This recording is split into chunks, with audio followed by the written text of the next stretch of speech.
Chapter 17.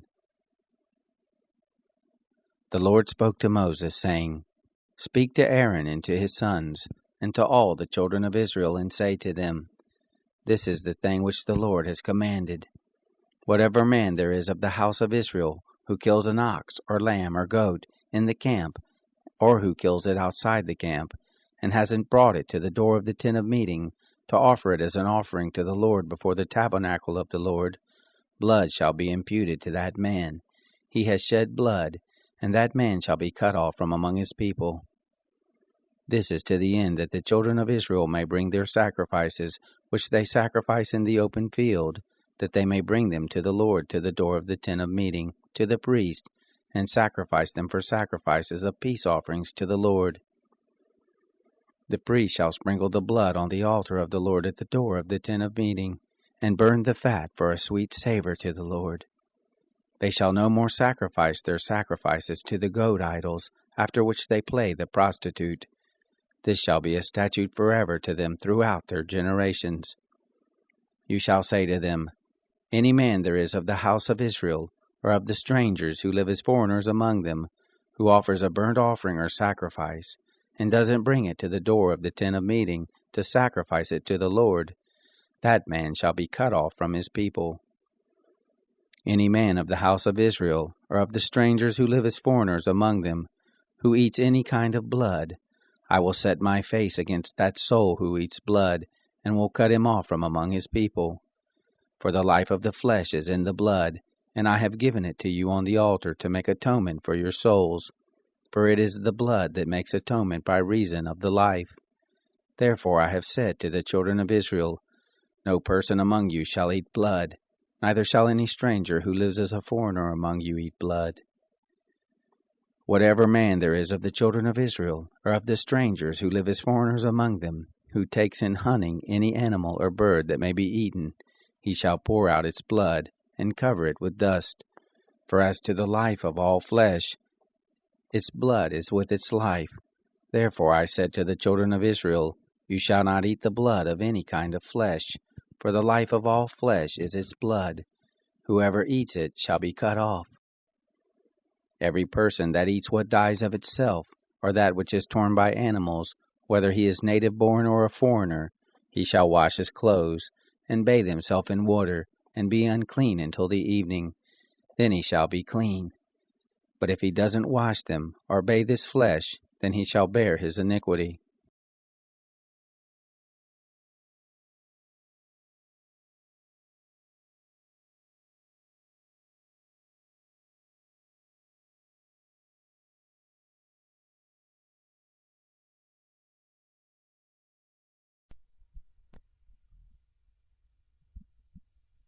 Psalm 20.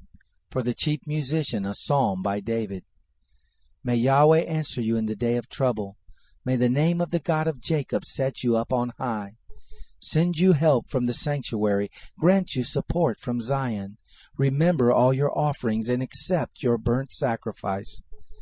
May he grant you your heart's desire and fulfill all your counsel. We will triumph in your salvation. In the name of our God we will set up our banners. May Yahweh grant all your requests. Now I know that Yahweh saves his anointed. He will answer him from his holy heaven with the saving strength of his right hand. Some trust in chariots and some in horses, but we trust the name of Yahweh our God. They are bowed down and fallen, but we rise up and stand upright. Save, Yahweh. Let the King answer us when we call.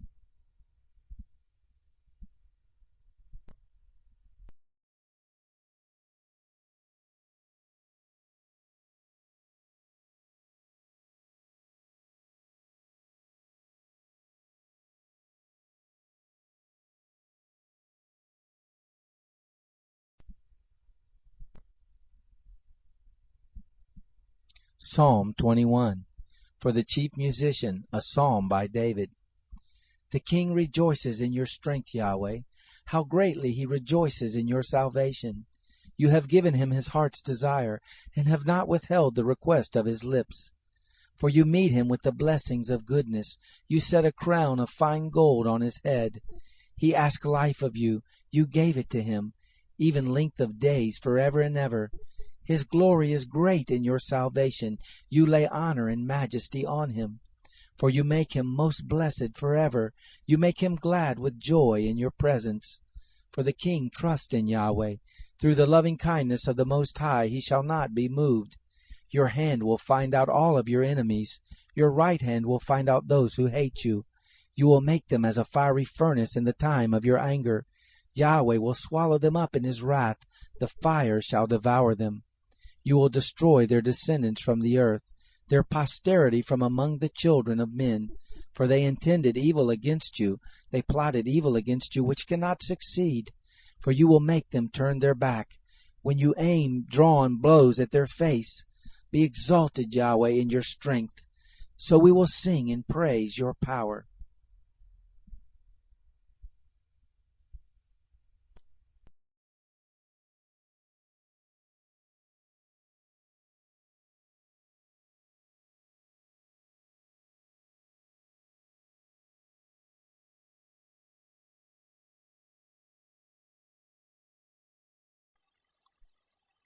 Proverbs chapter 31.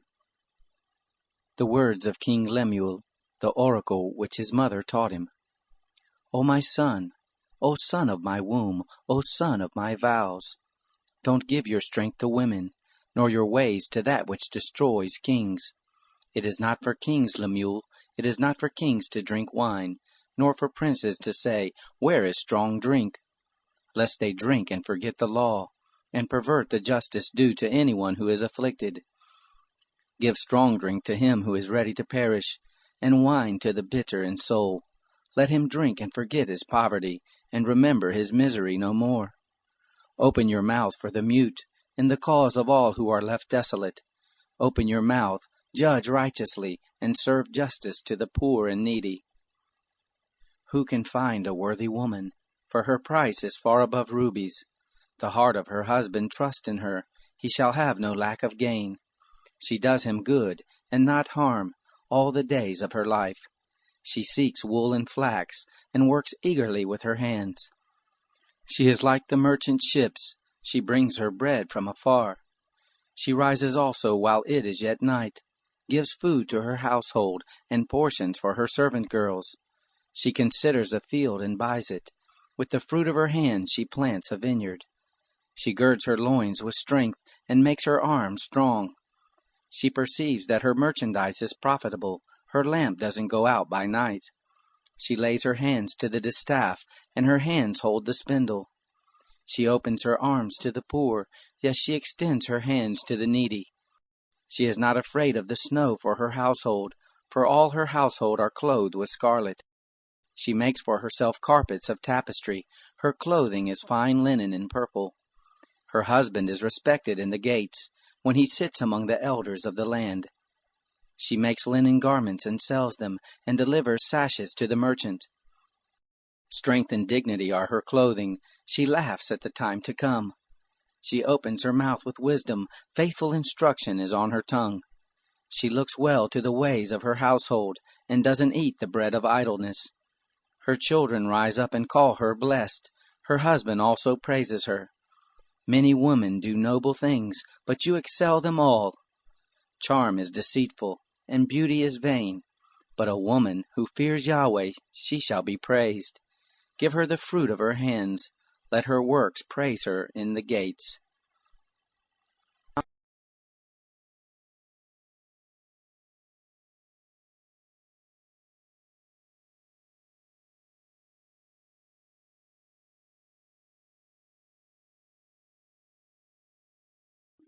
I exhort, therefore, first of all, that petitions, prayers, intercessions, and givings of thanks be made for all men, for kings and all those who are in high places, that we may lead a tranquil and quiet life in all godliness and reverence. For this is good and acceptable in the sight of God our Savior, who desires all people to be saved and come to full knowledge of the truth. For there is one God, and one mediator between God and men, the man Christ Jesus, who gave himself as a ransom for all, the testimony in its own times. To which I was appointed a preacher and an apostle. I am telling the truth in Christ, not lying. a teacher of the Gentiles in faith and truth. I desire therefore that the men in every place pray, lifting up holy hands without wrath and doubting. In the same way, that women also adorn themselves in decent clothing, with modesty and propriety, not just with braided hair, gold, pearls, or expensive clothing, but, which becomes women professing godliness, with good works. Let a woman learn in quietness with all subjection. But I don't permit a woman to teach, nor to exercise authority over a man, but to be in quietness. For Adam was first formed, then Eve. Adam wasn't deceived, but the woman being deceived has fallen into disobedience. But she will be saved through her childbearing if they continue in faith, love, and sanctification with sobriety.